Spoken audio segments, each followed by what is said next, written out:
वो मेरी जिंदगी की सबसे खौफनाक रात थी। अगरचा हर कोई इस दिन का ख्वाब देखता है, खास तौर पर लड़के उसके जुनून में मुब्तला हैं। शादीशुदा दोस्त भी शादी के बारे में कीमती मशूरे पेश करते हैं जो आपके जज्बात को भड़का सकते हैं, लेकिन मेरे साथ ऐसा कुछ नहीं हुआ। मैं उन चीज़ों के बारे में ज़्यादा नहीं जानता था क्योंकि मेरी उम्र उनके लिए काफ़ी नहीं थी, लेकिन मेरे घर वालों ने मुझे ज़बरदस्ती शादी पर मजबूर कर दिया, और वो भी मुझसे 9 साल बड़ी औरत से। वो मेरी खाला की बहन थी। जब उसकी बहन का इंतकाल हुआ तो मेरी खाला उसे घर ले आईं। उसका बहनोई एक नौजवान था और उसे डर था कि शायद उसकी जुए की आदत की वजह से उसकी जान खतरे में पड़ जाए। दूसरी तरफ मेरी खाला की अपनी कोई औलाद नहीं थी, लिहाजा उसने अपनी बहन की बेटी को अपना बना लिया और उसे अपना बनाकर पालने लगी। वही से उसकी केस की अकलौती बेटी थी और इतनी जायदाद की वारस थी, इसलिए मेरे घर वाले भी लालच का शिकार हो गए। उन्होंने सोचा कि इस तरह वो आंटी की जायदाद के वारिस होंगे और हमें मजीद अमीर बना देंगे, लेकिन मुझे पैसे का लालच नहीं था। मैं एक आज़ाद मजाज लड़का था जो अपनी जिंदगी को अपनी मर्जी के मुताबिक गुजारना चाहता था, लेकिन मेरे घर वालों ने मुझे तंग करना शुरू कर दिया और इसरार किया कि अगर मैंने कभी शादी की तो ये तानिया से ही होगी। मैं उनकी बातों से परेशान हो गया। अगर वो वाकई मुझे घर से निकाल देते तो मैं कहाँ जाता। मेरे वालिद बहुत सख्त आदमी थे। उसने मुझे चंद बार थप्पड़ मारा और मुझे उससे शादी करने पर राजी किया। मैं गुस्से में था। वो मुझसे बड़ी थी और वो बोल सकती थी और उससे शादी करने से इनकार कर सकती थी, लेकिन मेरे पास इसमें से कुछ नहीं था। मेरे वालिद ने मेरी बात न मानी और मेरे सिर पर पगड़ी बांधने का अज़्म किया। मैंने कहा, बौबा मैं इस लड़की से शादी कैसे करूं जिसे मैं हमेशा अपनी बहन कहता हूं। लेकिन मेरी बातों का उस पर कोई असर नहीं हुआ। तानिया अब मेरी वाहिद उम्मीद थी, लेकिन जब उसकी खामोशी छा गई तो मुझे उससे नफरत होने लगी। मैं महसूस कर सकता था कि उसके इरादे बड़े थे। वो यकीनन मेरे हसन के सेहर में मुब्तला थी, उसीलिए उसने एतराज़ नहीं किया था। जब वो दुल्हन बनकर मेरे घर पहुंची तो उसने एक बड़ा पर्दा उठाया हुआ था।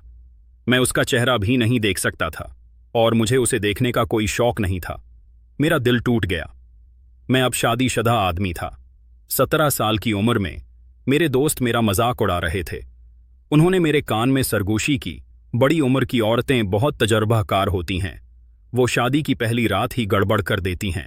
कल तुम अपनी हालत देखोगे, वो तुम्हें बर्बाद कर देगी। और मैं घबरा गया क्योंकि मैं उस रात के बारे में कुछ नहीं जानता था। मैं उस सब से बिल्कुल बेखबर था। मेरा दिमाग सूचों में घूम रहा था। मुझे इस लड़की से ऐसी कोई तवक्को नहीं थी, लेकिन मैंने कभी यह तवक्को नहीं की थी कि वो शादी के लिए राजी हो जाएगी, क्योंकि वो हमेशा मुझे अपने छोटे भाइयों की तरह प्यार करती थी। उसने मुझे अपनी गोद में खुलाया था। उसने मेरी हर ख्वाहिश पूरी कर दी थी। अगर मैंने कोई शरारत की और अपने घर वालों के मारे जाने से डरता तो मैं भागकर उसके पास जाता, उसकी गोद में छिप जाता और इल्तिजा करता कि मुझे बचाओ, वरना मेरा बाप मुझे मार डालेगा और वो मेरे वालिद के खिलाफ ढाल का काम करेगी। वो कहती, वो अभी छोटा बच्चा है और ये शरारत करने की उम्र है, उसे कुछ मत कहना। मेरे वालिद हमेशा राजी होते। वो कहता कि मैं आज तुम्हारी वजह से उसे जाने दे रहा हूं, लेकिन अगर उसने दोबारा कोई शरारत की तो मैं उसे उल्टा लटका दूंगा। और जब मेरा बाप मुझे धमकी देकर कमरे से निकल जाता तो मैं उसे गले लगाकर कहती, तुमने मुझे बचाया वरना मेरे वालिद मुझे मार डालेंगे। और वो मेरे सिर पर थप्पड़ मारकर कहती, तुम कभी नहीं रखती, तुम इतनी शरारती हो गई हो, मुझे नहीं मालूम कि तुम कब बड़े हो जाओगे। और मैं कहूंगा, मैं ऐसे ही रहूंगा और तुम्हें ढाल के तौर पर इस्तेमाल करूंगा।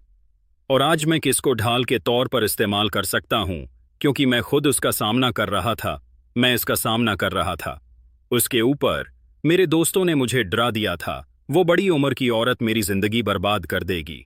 खानदानी दबाव, बड़ी उम्र की औरत, शादी लालच वार्थ, गुस्से में लड़का, पगड़ी बांधना, शादी मजबूर किया गया, नफरत, दल टोटना, शादीशुदा, खौफ, तजुर्बा, दोस्तों का मजाक, तजर्बाकार औरत, पहली रात घबराना, प्यार, बहन, गोद, बच्चाना, गद्दे, झगड़ा, बड़ा होना, बचपन, दोस्तों का खौफ, जिंदगी बर्बाद, बड़ी उम्र की औरत। मैं हचकचाते हुए कमरे में चला गया। अगरचा मैं अंदर जाने को दिल नहीं करता था। मेरे वालिद ने मुझे धकेल दिया और कहा, उन्हें जल्द अज जल्द एक वार्थ की जरूरत है। यह सुनकर मैं और भी चौंक गया। मैं खुद अभी बच्चा था। मैं उनके लिए बच्चे का बाप कैसे बन सकता हूं? मैं कमरे में दाखिल हुआ तो वो बेड पर सिर झुकाए बैठी थी, उसका नकाब हटा हुआ था। मैंने उसे दूर से देखा। मैं उसके स्कार्फ को हटाकर फर्श पर फेंकने की ख्वाहिश से खुद पर काबू नहीं रख सका, और कम अज कम उससे पूछूं कि मैंने उसके साथ किया था। मैं उसके मजीद करीब गया। वो सोच रही थी कि मैं उसका पर्दा उठाऊंगी, उसे प्यार से देखूंगी और उसकी तारीफ करूंगी। अचानक मैंने उसका स्कार्फ हटाया और उसे फर्श पर फेंक दिया। वो मेरे गुस्से से भरे लहजे से चौंका। उसने पूछा, ये क्या बदतमीजी है? वो फौरन भेड़िए की तरह निडर हो गई। मैंने कहा, असल बदतमीजी तो वो है जो तुम लोगों ने मेरे साथ की है। तुमने मेरा तमाशा बनाया है, मेरे दोस्त मेरा मजाक उड़ा रहे हैं, ये कहते हुए कि एक बड़ी औरत जिसे तुम बहन कहते थे तुम्हारी दुल्हन बन गई है। मैं गुस्से से बलबला गया। उसने कहा, मैं यहां आपका बिस्तर अपनी मर्जी से सजाने नहीं बैठी, इसलिए मुझे चीखने की जरूरत नहीं है। आप अच्छी तरह जानते हैं कि हमारे खानदान के बुजुर्ग जो भी फैसला करें उन्हें भुगतना पड़ेगा। इसकी आंखों में आंसू थे। बच्चा, बाप, कमरे में दाखिल होना, नकाब, स्कार्फ हटाना, गुस्सा, बदतमीजी, चीखना, खानदान, बुजुर्ग, आंसू।